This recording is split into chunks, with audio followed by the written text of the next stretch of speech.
Hello and welcome, everyone. I am Nellie Stansbury, Denison Consulting's marketing specialist. I'm thrilled to welcome you to a very special session in our monthly webinar series, which also happens to be the last in 2020. As we give folks another moment or so to filter in, please test out the functionality of the Q&A or chat features below and share where in the world you are joining us from. And I see a good number of folks have joined already. So I'm going to go ahead and get started. I know that people will join in the next moment or two. Joining Dan, Bryan, and I from the Denison team is Bob Carpenter and Greg Rogers from GS1 US. And today's session will overview the partnership our companies formed back in 2009 and what has become an incredibly impactful story of culture transformation that continues today. Before we move on, I'd like to encourage everyone to utilize the Q&A and chat features. I see some of you are doing so now. Below throughout today's session, I will be monitoring throughout the discussion to answer any specific administrative questions, but we have also dedicated some time at the end of our discussion for Q&A, so we will do our best to answer your questions then as well.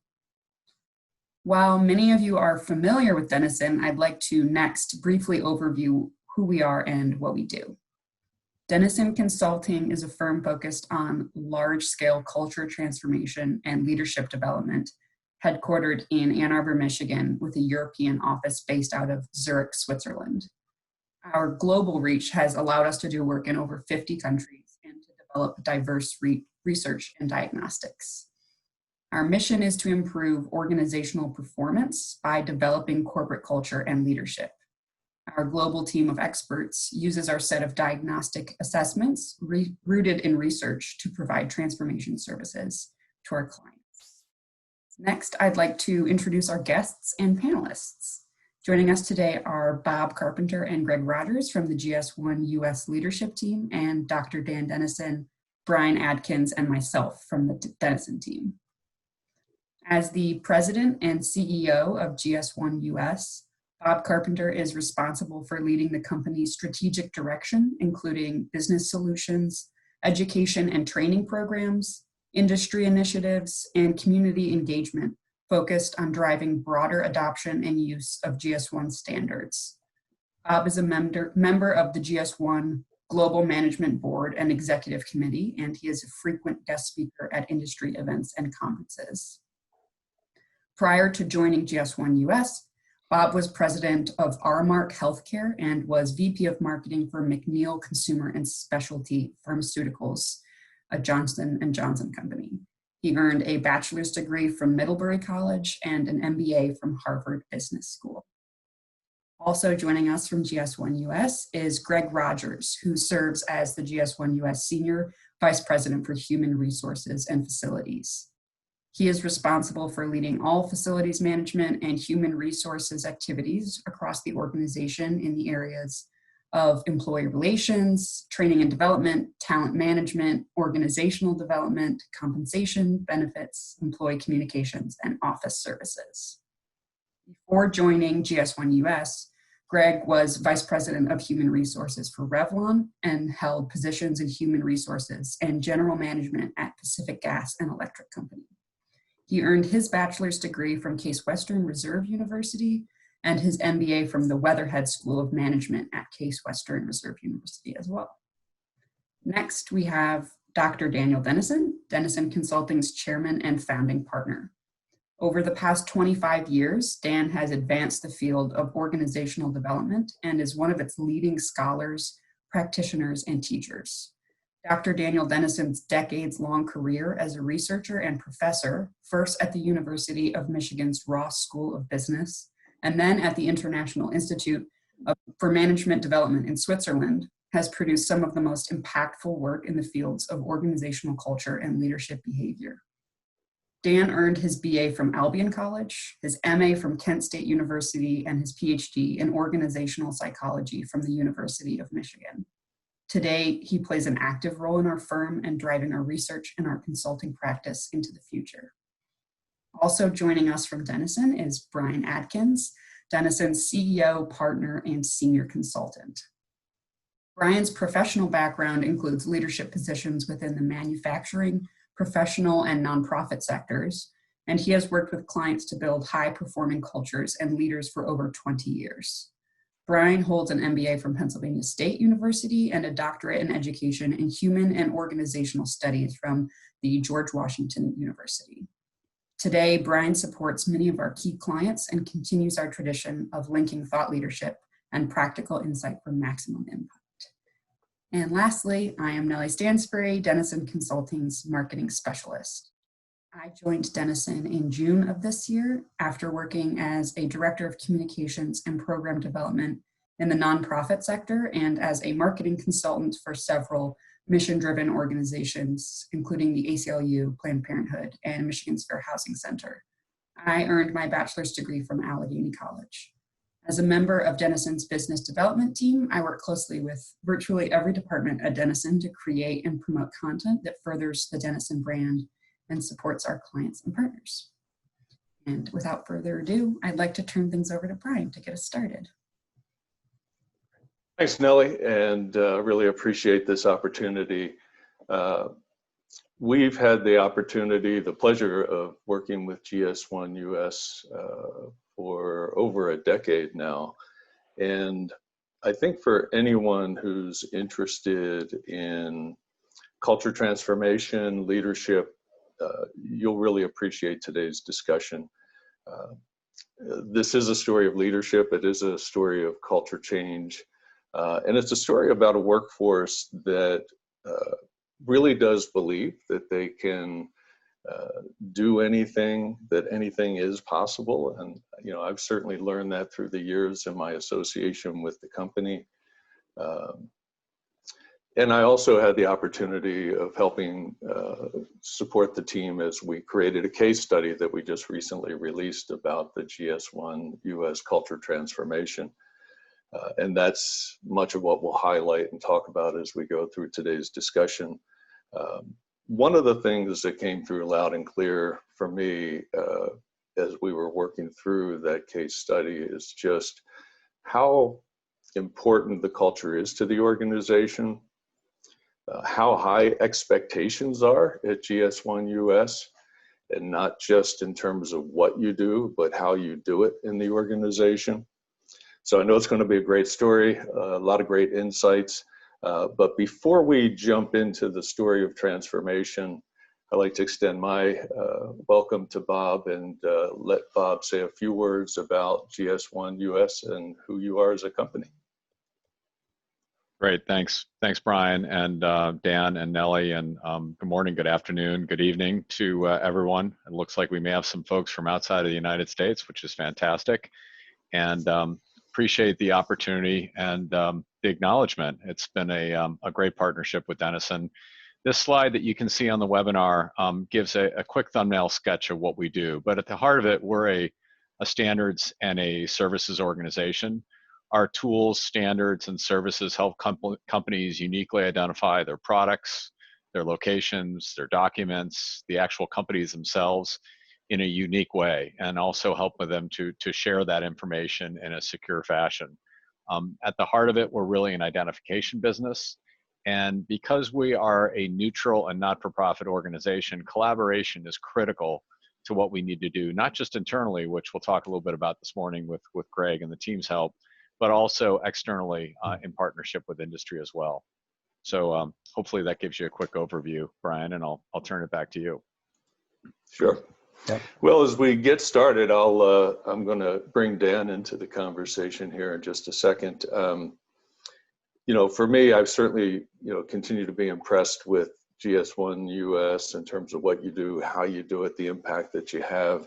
I know for a lot of people who are familiar with Denison, they're familiar with our culture model, they're familiar with our cultural assessments.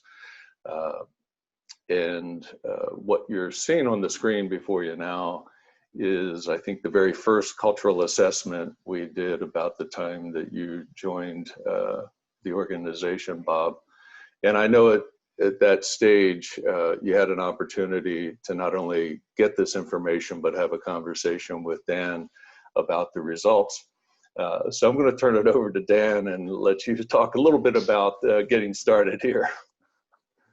This was a great start to a conversation and to a working relationship that's really gone a long, long way. We're very grateful, very excited about the relationship, and you know, terrific to have the chance to share it here today. But the initial assessment was really not a pretty picture. And the discussion that we had was really, focused on nowhere to go but up in this. Bob was new to the role as CEO, and this was a starting point. And so maybe it would be great to, just kind of give us an idea of when you first took the CEO role, what did you find? What were the challenges, the major challenges? Where did you start? Because as the profile shows, there's nowhere to go but up. And you've gone up and up and up. But take us back to 2009 for the start.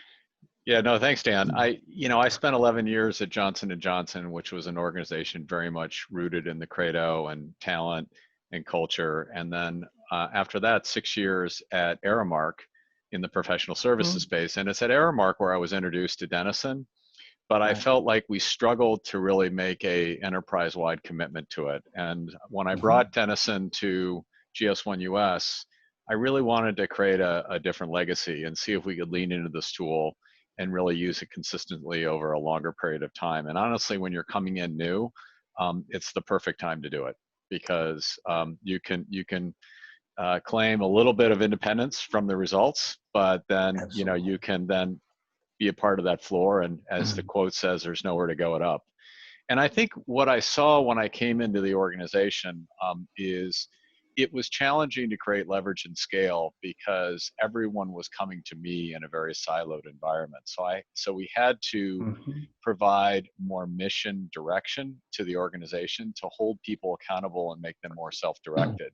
And I remember asking you, Dan, where do you start? Because there's a lot of places to start. And you always said, mission is the first among equals. And I think that's absolutely correct. It was great guidance because this was certainly a little overwhelming for us and the team. And so we started by really thinking through what business are we in? How do we start to determine what we do work on, what we don't work on? How can we provide a little more of that direction to the employee base? And then start to remove myself from all those conversations so that we could start to hold each other accountable for those expectations, not just vertically in the business within a function, but more importantly, horizontally. And so that was really the first piece that we worked on. And we had a lot of work to do over the next 2 years to really sort out exactly what business are we in and generating some resolve in the organization to say no, which as a member-driven organization is not always an easy thing for people to do. Right, because you have to set priorities. Barcodes are everywhere, but that means priorities are very, very critical. What were the biggest challenges in getting the momentum started and getting the flywheel starting to turn? What were the things that worked? What were the things that were hardest? Well, I do think that part of it, and this will go into some things that I think Greg is going to touch on as well, we had some bad behaviors. And that was also a challenge as well, as far as how do you start to put together a process whereby you're clear on the what and the why and the how, and then you can begin to hold people accountable to that in a way that isn't misunderstood. So the operating reviews, the communication strategies that we put in, a biannual state of the company meeting, those communication things were important. But people were really risk averse and afraid of the potential consequences that I'm not sure were ever really there, but they were real fears of folks. Right. And I think that we also needed to address some of that toxic behavior through more articulated core values and a better performance management system. And I think that this is where in 2011 we started on that journey. We made some improvements certainly on the mission piece, but we also needed to get that performance management process ingrained so that the overall organization would accept some accountability. The other thing that I think was clear is in setting that direction, one of the early expressions that I brought to the board was this whole notion of being outside in versus inside out. And I think it was, in many respects, more profound than any of us could have realized, because the inside out thinking was very much focused on my function, my sandbox, my little space, Right. versus outside in helped to create a greater possibility and purpose for the organization, and a greater need to integrate across functions internally in the organization to deliver on that external demand from the customer. So part of that also goes into who is the customer, in addition to what business Yes. we're in. And we spent a fair amount of time working on that. So, one story I'd like to share: when I first came in, everyone had kind of what I would call some pet projects that they were working on, and they had good justification because they could point to Dan Denison, a company XYZ, that's asked me to work on this. And even if it's, putting rockets on the moon, they have one customer that's asked for it and they're working on it. And so they're being customer responsive. Mhm. And but then when I asked who was really overseeing what we call our prefix business, which represents probably 80% of the revenue of the organization, no one could really tell me that. So we had, all these little pockets of cottage projects and industries that were individual contributor efforts, not necessarily stitched together strategically. And yet we had overlooked a lot of the basic oversight for the day in and day out care and feeding of the business that would keep the lights on. So there were some obvious things like that we had to sort out as well. Mm-hmm. It's fascinating because your results 2 years after you started are almost a perfect picture of what you should do as a first step as a leader and as a leadership team. Define the direction and start to build the buy-in among the team. Because if you don't have that, you don't have the alignment to start to respond better to the marketplace, to start to do market in rather than inside out, or to build the platform so it can grow. But I think what's interesting, Dan, and I agree with you, is if you look at the Circumplex in 2011, we still weren't doing a good enough job around the sense of empowerment, the norms, the behaviors, and that's why you see, I think, those consistency and adaptability scores where they were. Right. And while we had some improvement and involvement, there were still huge opportunities there. So people understood the what, but they were really confused on the how.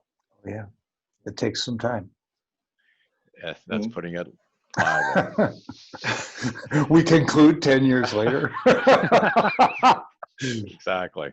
I just wanted to jump in for a second and talk about, yes, the notion of mission being first among equals. But as you were describing some of those early days, Bob, the other thing, we don't talk as much about it as perhaps we should sometimes, that gray circle in the middle of the beliefs and assumptions piece, because I think part of what stands out for me is not only trying to give people a sense of priority, direction, but really changing people's beliefs and assumptions from that inside out to outside in perspective. What are our beliefs about the customers and the people that we serve? What are our beliefs about our business and the business we're in? And changing people's mindset, changing those beliefs and assumptions, I think is a pretty tall order. I agree, and I think for many people, we were a standards body, a standards organization only. We created the standards. We handed them over a wall of sorts to the industry, and what you did with it was of no concern to us. Mm-hmm. And for me, I felt like there was always a connection to a standard that isn't used, delivers no value or utility to industry. So we have to be a services organization. There's no choice. And but it's not an either or, it's an and bringing those two things together about standards and services and being accountable for all of that, and particularly being accountable for things you don't control. Welcome to adulthood, right? This is the way it works with your kids, with everything. And I got to do that too, right, Dan? Exactly. So these were the conversations where I really support your point, Bryan, around the beliefs and assumptions. We really needed to change people's view of the business and the relationship that we had with the customer.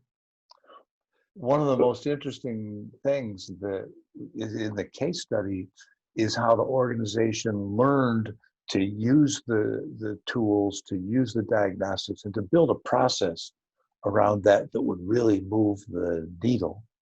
And I don't know, Greg, can you kind of take us through how that developed? Greg didn't arrive on the scene till a few years later, 2013, I think. Correct.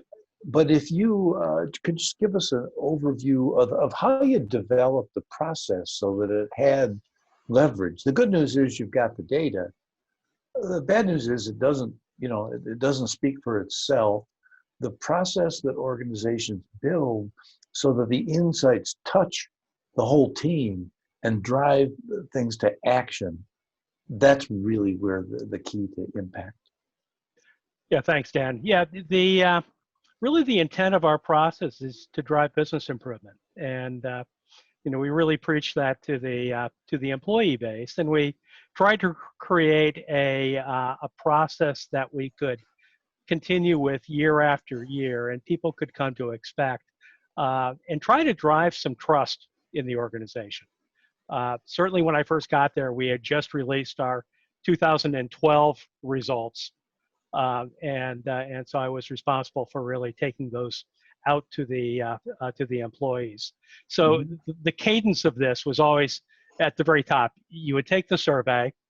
Our senior leadership team would analyze really the results, get our arms around what the feedback was, and it wasn't necessarily just the numerical results that we just saw in the circumplex. It's also all the verbatim comments that come along with it. Right. And try to take those verbatims and try to patch together what are the themes here that are really present across the organization.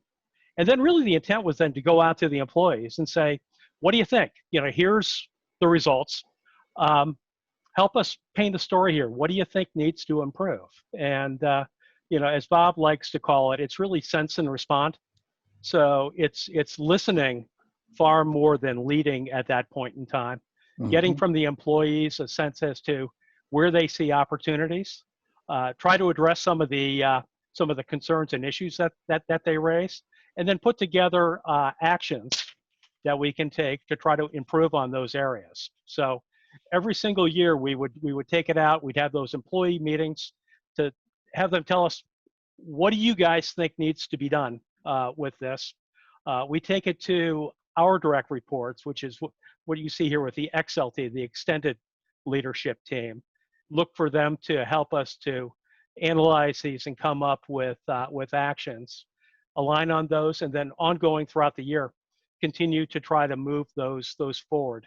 Bob would tend to always have, before we release the survey, then a CEO roundtable where he literally met with all employees in the company to get a sense from them as to, are things moving forward? If they're not, please tell me where we need to also improve there. And it was this continuous cycle that we've put into place since really 2013. And I think we have been able to gain some trust from folks. Some of the verbatim comments were pretty scathing those first couple of years.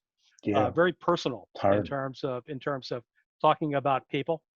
I would say the last 2-3 years, those have really dissipated. It's people are looking at Denison as an opportunity to raise their voice and to identify very constructively some things that continue to need to be fixed. You saw our end results the last 2 years.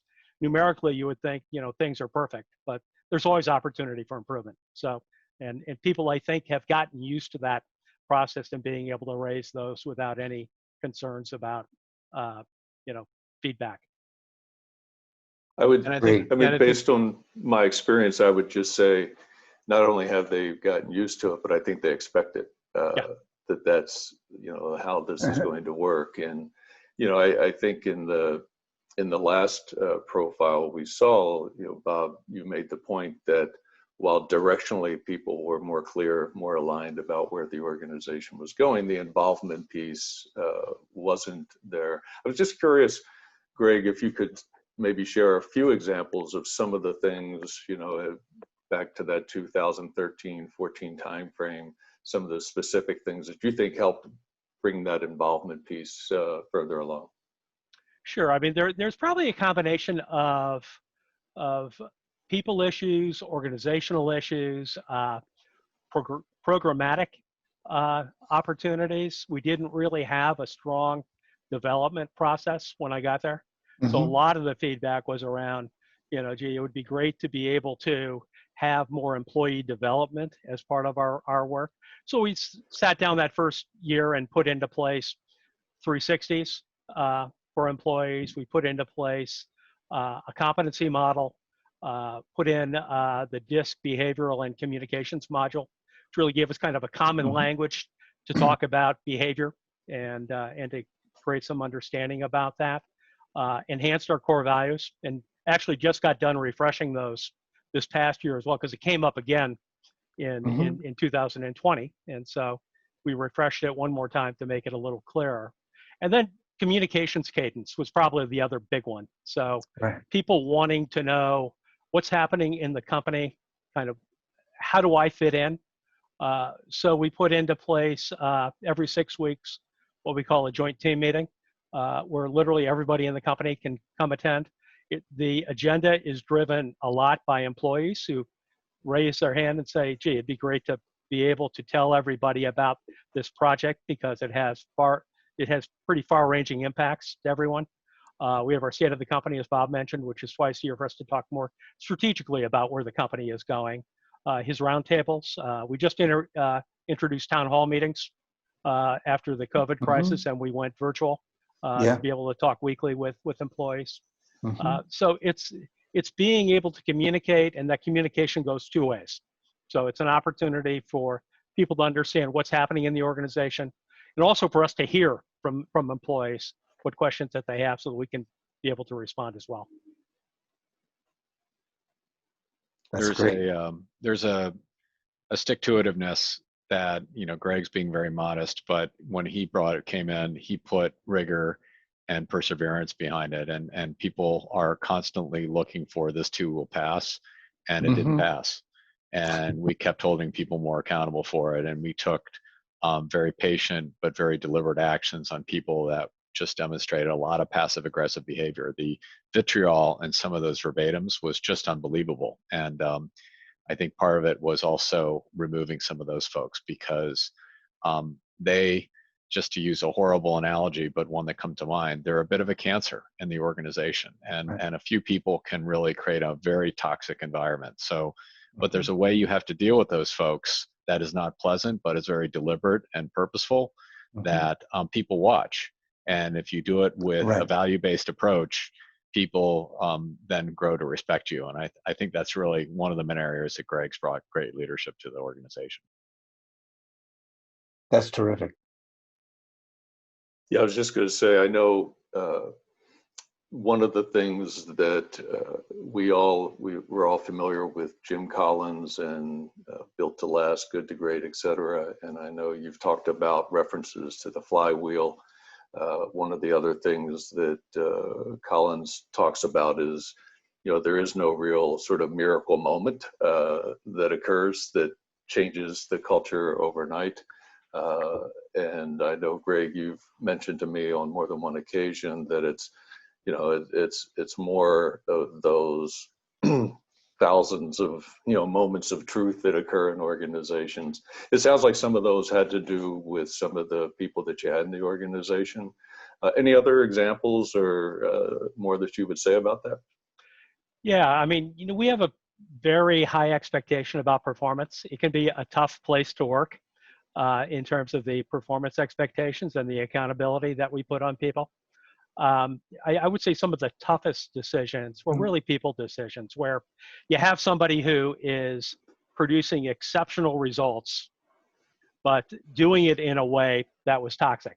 And, and at times I think organizations can make decisions to accept the toxic behavior because you're getting the results that you want as a business. And for us, it was trying to levelize that and to say, look, behavior matters. And as a matter of fact, it's probably more important than the results. We'll figure out another way to get there.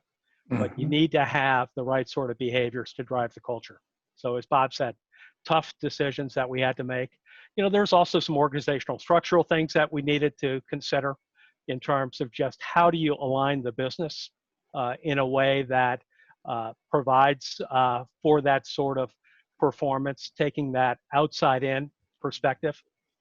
So taking apart some of the things that may have worked well in the past, but putting into place organizational structure that really reemphasizes the fact that we're here to be a service organization. Some of those were very tough too, in terms of trying to optimize that. And then just changing out things that had been, pretty standard for a number of years, taking processes and re-examining them to see, is there a better way, to do this? And, being a standards organization, we can sometimes be resistant to change. That's what standards are all about. For good reason. So it's getting that change management flywheel also spinning, being able to not only talk about the what, but also the why as to why we're making changes. And that why is really important, because if you forget about that, people are just reacting to the fact that my cheese got moved. And, and not really understanding how that fits into the overall strategic framework of the company and why we're making these changes to help the business. It's interesting because it's hard to keep listening when the message that you're hearing is not a very pretty one, and it hurts.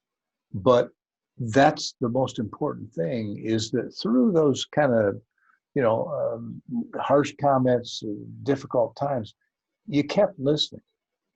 You did keep your eye on the message, even as you tried to kind of address the part of the organization that didn't seem to want to move forward.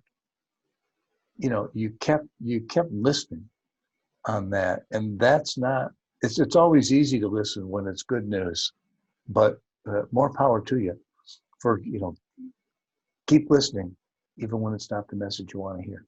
That's the key. I think to the previous slide quickly, where it said nothing's more motivating than progress. We made some tough decisions in 2014, and I won't go through the details because it's a lot of inside out speak versus outside in, as I would say. But we also were articulating a purpose and a possibility to be a part of a digital economy.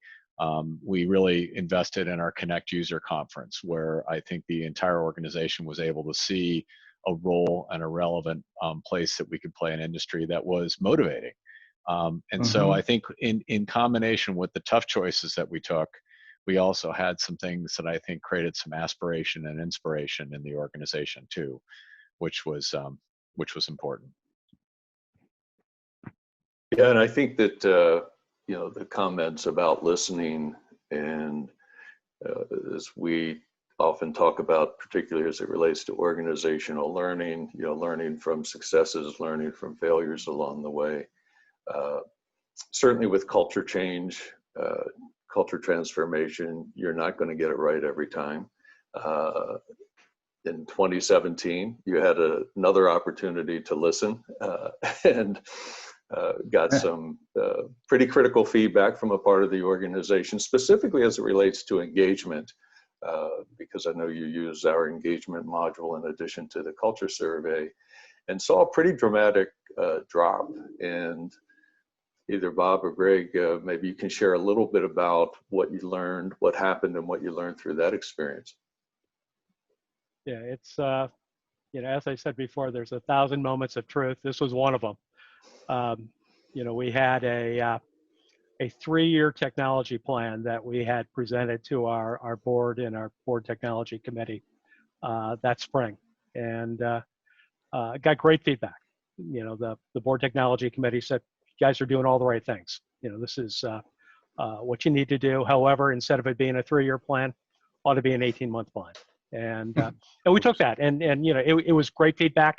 We took it back to our employees that are responsible for our technology strategy, and said, look, we need to figure out a way to make this happen quicker. We didn't put as much thought into the change management associated with that. Everybody had their objectives. Everybody had their focus for the year, And we made a huge mistake, I think, in not walking them through the why and talking through how we were going to do this in a way that that made some sense to employees. And so when we came out in October with the Denison survey and with the engagement module, we saw a huge decrease in engagement across the group because they felt left out. There was little communication. They really didn't understand as to why we were making these changes, and they didn't feel like they had any input into it. So, and that was 2017 was really the first year overall in the company's Denison journey where we actually saw decreases on the circumplex as well. So it was a real valuable learning for us to really see that you make a mistake in terms of how you implement change and how you think about the journey, and you see results. I mean, that's what I love about the Denison is that, as we've gained trust with people, they are very honest with us as to when things go right and when things go wrong. So yeah, I would just pile on that. I really like the fact that it's an irrefutable diagnostic of what is. Yeah. And everybody's point of view is in there. So there's no avoiding the accountability. And so when you take this back and people don't speak up, it's not acceptable. Guys, this is your opinion. This is your survey. So there's a level of ownership that the organization has to take. And it also helped us pinpoint exactly where the opportunities were as well, based upon moving to segmented. So even though it's anonymous, you can take a large group by technology and see the precipitous drop that we saw in engagement and know that there's an opportunity that needs to be addressed there, which was great. And so, that helped to be a catalyst for our movement to scaled agile framework, sprints, investments in technology, a huge change management and communication effort. And most importantly, we started to talk about a business transformation versus a technology project. And that was a huge shift in focus that, again, helped to create enterprise-wide stitching across the functions.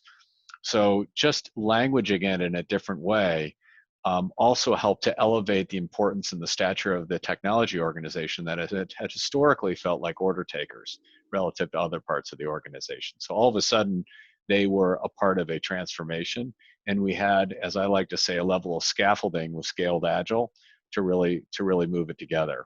And so those things really helped us address something that I'm not sure, had we not had Denison, we would have moved anywhere close to fast enough. It's fascinating how often organizations can get really focused on what is the challenge, what is the issue, rather than where is the issue. And boy, you always have scarce resources at the top in terms of your attention. How many things can you pay attention to at the same time? And not enough, never enough. And, once your results get stronger, also, it's easier to focus on the areas where it's not so strong. And organizations also need to get over the hump of, well, that means there's something wrong, with these technology guys. No, they need help. Okay. It's a sign of where we need to help, where we can intervene most fruitfully to help drive the transformation of the organization. And it's really an expression of, we hear you. We're on it. How can we solve this problem together? And I imagine the first time the technology guys saw these results, they're really not too sure about what to do, because we said 3 years, they said 18 months, and now, they look at the results, they don't, and that again is a trust building. Yeah, I think the way we responded, thankfully, helped to, as I like to say, it was a deposit in the trust bank, because they saw that they spoke up and they stuck their neck out, and we actually acted. And now, as Greg knows, the agility and the framework around scaled agile is something that we're trying to use in other parts of the organization, like marketing or standards, because we feel like it gives people the ability to be quote unquote agile, but still adhere to a process. That's the beautiful balance of the two. And Yeah. we have an organization, we use the DISC profile that you may be aware of. Sure. And we have an organization that is comprised of a large number of C's and that are all about consistency. And so consequently, process is really important, and you need to look at things through the prism of the behavioral makeup of many of the individuals in our organization. I think that, as you can see from the 2017 results, obviously there was, continued good progress across the board. I think none of us anticipated what 2020 was going to bring into our lives and into our organizations. And I know even from some of the discussions with you, Bob and Greg, over the last, 8-9 months, that even you weren't sure exactly how this was going to play out, how your culture was going to respond. And, that's true of, whether we're talking about the pandemic, whether we're talking about some of the social unrest that has been occurring. So, really curious and interested to hear you talk a little bit about, most recent results showing full color profile, very high scores in resilience. For those who may not be familiar, one of the things we did at Denison in the months immediately following the pandemic was to put a survey out there that people could use to see, do people feel like they have the tools they need? Do they understand their priorities? More importantly, do they feel like the organization cares about them and is giving them the support they need? And I know, the organization responded in some great ways. And then later in the year, asked to take a look at diversity and inclusion. And again, extremely positive results there relative to many other organizations. But maybe talk a little bit about, at least start the conversation about 2020 and what your experience has been like so far. Bob, you want it, or you want me to? In 25 words or less, I'll Two words start. or less, 2020. I'll start. We set out 3 principles around keep our families and our employees safe, Right. continue to serve our customers, and do our part to flatten the curve. And those have served us very well. But, the one word that keeps coming back as I think about this year is vulnerability. Personally, professionally, we've all been felt as vulnerable. And honestly, this year has created a level of connection with the organization that, as Greg knows, I get emotional about it because our employees have just done amazing things. And I think we've been able to connect with them in a way that is more meaningful and personal and has actually increased the trust with the organization. And, as I like to say, these kinds of periods reveal what culture you had. Yes. And thankfully, we came into this in a strong position. And I think we were able to make some good decisions because of the work we had done leading into it. Yeah. And so now we come out of it looking stronger, but it's only because we went into it, I think, better prepared than I would have imagined. What the future will bring as far as how this will affect the culture going forward, we're working through that just like any organization is today. What degree of flexibility around remote work, et cetera. But I think this really revealed what we had and what we didn't have. And thankfully, we had more than I ever would have imagined. Yeah, I would just add to it. It really, I think, puts focused on us being more deliberate about how we engage with employees. In the past, you could walk down the hallway, and Right. if you had a need to collaborate or communicate, you could, pull somebody over and have that discussion. Right. In order to do that in this, virtual world, you really had to plan it, and you had to reach out, and you had to make that connection specifically. Our employees love every Thursday at 3:30 we have a town hall, and we implemented that in order to keep that connection. And it's actually probably one of the most fun points of the week in that there's a little bit of business. We give them some business updates, but at the same time, it's a time just for the organization to come together and share things. We've had people announce getting married. We've had people talk about family members who have been sick, and it puts, I think, leadership in a very different role as colleague, because not everybody necessarily has the opportunity to spend time with Bob. Now you've got half an hour every week where everybody gets together. We usually have 80 to 85% of the organization joining. So it keeps the flywheel spinning, I think, in terms of having a communication process that keeps everybody aligned and that creates a family, really, across the organization. It's a very hopeful message because, I know personally, if the times through the year when I've learned something new, we've done something different, we've said, well, we can't do what we want, but here's what we can do. And here's how we can do it so that you can deepen the connections, even when you can't meet face to face. That's pretty powerful because it gives us hope and it demonstrates that resilience that even when our backs are against the wall, sometimes that's when we can do the best work. Good for you guys. I'm seeing there's some questions in the chat as well, and I want to make sure we get to those. I don't know if you want to go to those now, Dan or Bryan, or yeah, absolutely. Sure. I think it's a great time. Actually, this was kind of the last slide. I wanted to just remind people who are joining us today that there is a written case study that's available. We'll make sure everybody has a copy of it.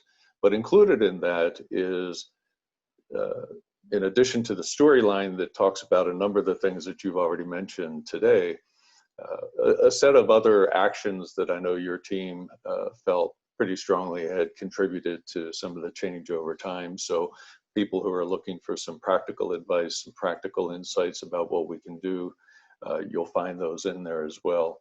But yeah, let's turn it back over to Nellie for a moment here and see what kind of questions have come in.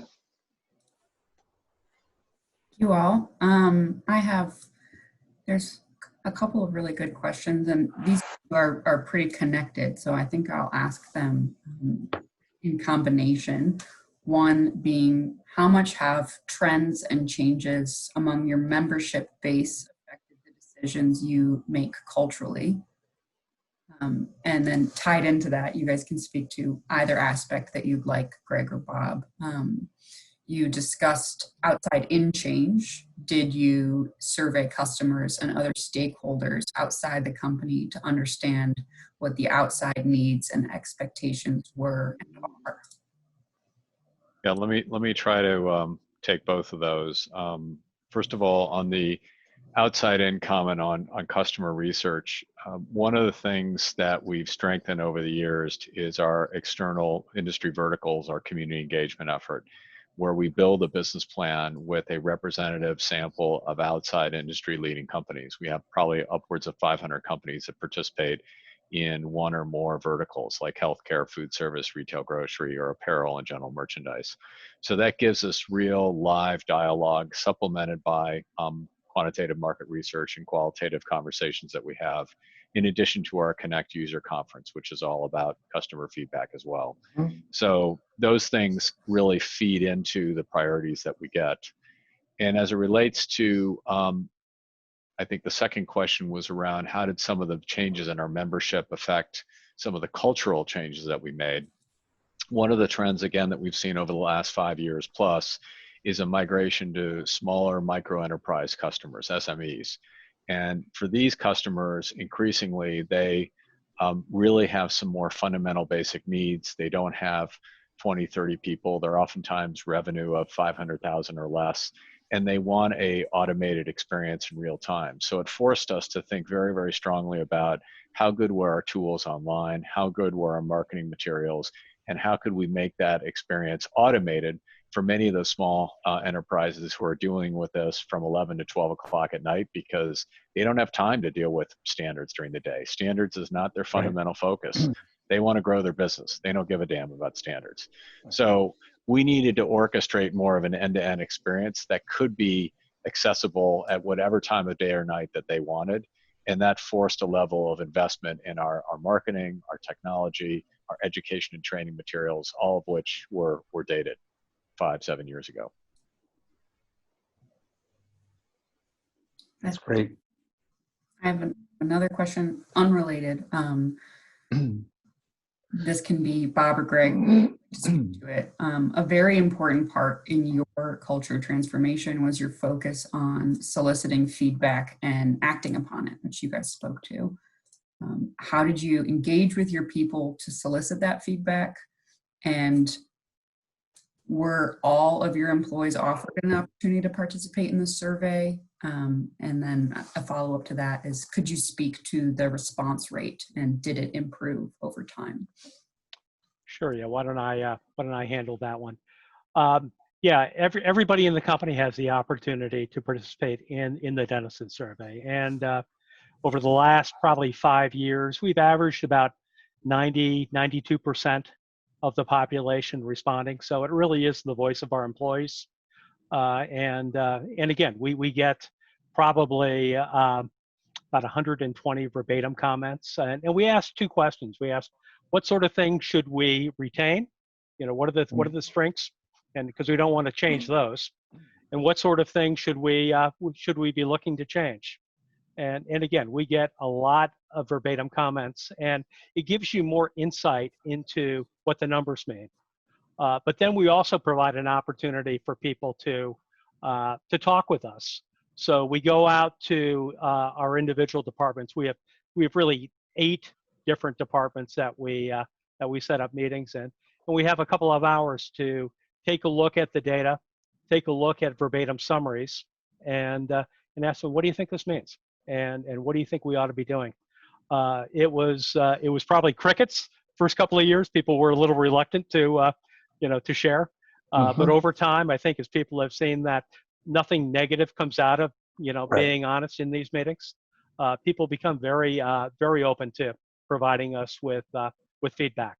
And then that's the genesis then for any sort of changes that we would make. So we consolidate those where there are certainly common themes across groups. That creates an action item for us, and we put that effort into those action items. And I think one of the things too is over time we've learned that there needs to be consistency in the broadcast. So Greg is the one that goes out to each of the groups. He works very closely with the leader of that function, but there's consistency in what's broadcast, and there's consistency in how it's received and assimilated back in. And I think that's been helpful as well. GS1 US has been essentially a leader in the digitalization process of business globally. And I think it's really interesting, Bob, in your kind of introductory comments, you talked about the globalization and the emergence of a common standard. Where are we going? I guess like with an Internet of Things, with I don't know, 23 billion things. I guess every one of them needs a barcode, right? I mean, from your vantage point, how do you see the digitalization of industry proceeding over these next few years? Yeah, I could talk for hours, so you'll cut me off on this one. But That's why I ask it at the end, Yeah, we're out of time. Everything doesn't need a barcode, but everything needs a way to be uniquely identified. It may be through a barcode, it could be through machine vision, it could be through a radio frequency identification tag, whatever it may be. Our goal is to make sure as there's this explosion and this plethora of different symbologies and technologies, we can make sure that our standards drive a level of interoperability and optionality, so companies don't get boxed into a technology that becomes a bit of a development cul-de-sac, so to speak. And so that they can diversify their risk, there's more assurance that the standards are going to give them more return on those investments. So, we see data democratization. We believe in open data versus closed.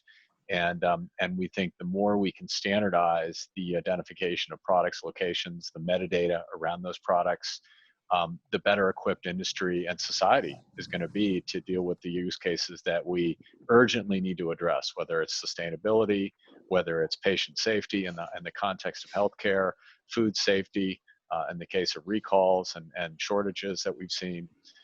And nothing, prepared us for the pandemic, and we saw some real dislocations in supply chains. A food service supply chain that was overloaded with food and had no demand, and a retail grocery supply chain that had an over amount of demand and an absolute dearth of supply, and a lack of interoperability between two supply chains that people thought really were one and the same, and they're just not. So that's just a small example of a lot of really important opportunities we believe that we need to address now in a global economy. How much did we fast forward over the last 6 to 8 months in terms of the digitalization of the world of business? Did we make 2 years progress, 2 decades progress? I mean, it depends on the industry, Dan.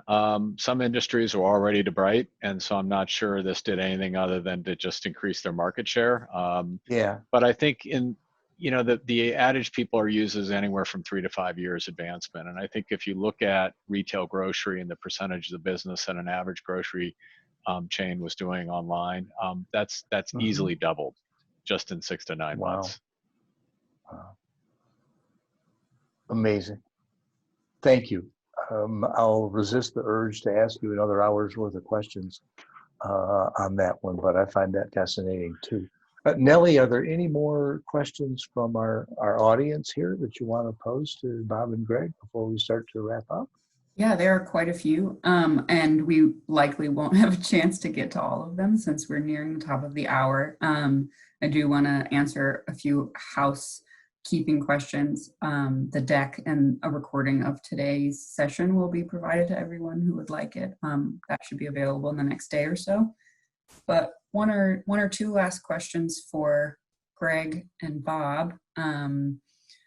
I liked this one because it sort of speaks to 2020 and how you guys have reacted to the various challenges of the year. What type of real actions have you guys taken to more clearly facilitate belonging and inclusion at GS1 US?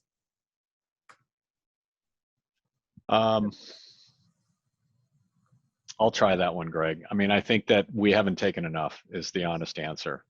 I think diversity and inclusion was something that we supported implicitly, but not explicitly. And given some personal learning on my part, coupled with an engagement with an outside consulting firm that we're using right now, I think that I've learned that you need to be more explicit and intentional around being anti-biased or anti-racist, as the expression goes. So I think that this was a culture that, while harmonious and it improved a lot, there was still a lot of privilege and power that was not really present and well understood by the leadership, and me included. So this is an area, as Greg's heard me say, that I think is the next big switchback for us, and a huge opportunity to improve around a culture that we already have, because I think that this is something that we hadn't fully been acknowledging in a public way. Greg, anything you want to add? No, I was actually going to go to the same spot. I mean, with all the social unrest and the social justice concerns out in the U.S., it became very apparent to us that our employees were obviously very much concerned about it. We actually took a very public stand on it and said, look, let's all start a journey together and really understand what we can be doing differently around inclusion, and really understanding one another. So it's become very personal. Our senior leadership team is going through a series of training modules right now to really have that sort of discussion, and we'll be rolling out focus groups beginning of next year. But for us, it's an important next step, I think, in terms of how we engage with our employees on a very much a personal level, and try to drive greater understanding. Well, the participant and I would imagine that all of the other participants, well, thank you for your honesty. And it's appreciated that I think you guys have plans for the future, that you aren't finished with your culture just yet, and that you know that there's always work to be. Not even Just close. getting started. Yeah, you never Just getting finish. started. Yeah. Yeah. I know we're at the top of the hour, and I'll let you close us out here in a second, Nellie, and any other final comments from our panel. One thing I just wanted to add to this is that as we were working on the case study for GS1 US, I know it was important to you, Bob, and to you, Greg, that we talked to employees from throughout the organization. So, you know, it's always great to hear what the CEO thinks or the senior VP of HR. Not that you're biased in any way, but it's your perspective. But one of the things that was just really great to hear was the passion, the emotion, the pride that everybody I talk to in this organization feels about the collective effort to create the culture that you have at GS1 US. So I just want to let people know that it is something you feel through the organization. You hear it from every part of the organization. A lot to be proud of there, and I just really appreciate your taking the time today. Thank you, Bryan. Our pleasure. Our pleasure. Thank you. Yeah. It's our pleasure. It's our honor, and it's a lot of fun too. It's great to see you guys. Very good. Well, thank you. That's a great wrap up for all of us, but really appreciate the GS1 US team, but also Bryan and Dan, you guys taking the time, and everyone who logged in to take a bit of time out of your day. I think we're all very appreciative. Thanks, everybody. Great. Have a good Thanks, holiday. Thanks. Thank you. Likewise. All You right, too. everybody, have a great holiday. Thanks so much, guys. We'll see you soon. Bye-bye. Bye-bye. Bye-bye.